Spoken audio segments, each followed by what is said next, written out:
Welcome to the 60-second update from the Royal Air Force with 90 Signals Unit, the RAF's communications experts at RAF Leeming.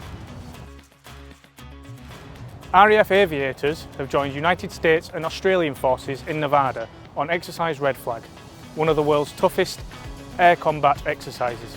Working with international partners strengthens the RAF's ability to protect the UK and encourages our people to develop an operational mindset. The RAF has hosted their first darts match against the Army at RAF Brize Norton. Darts isn't a recognised association in defence yet, but there are 54 recognised sports associations across a range of disciplines. Everyone in the RAF, regardless of rank, role or ability, has access to sport to support their mental and physical well-being.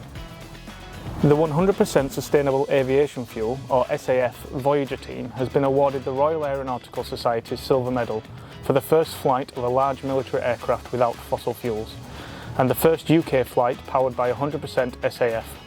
SAF, which is made from waste like cooking oil, reduces carbon emissions by up to 80% compared to conventional jet fuel. This should reduce the RAF's reliance on global supply chains and improve operational resilience.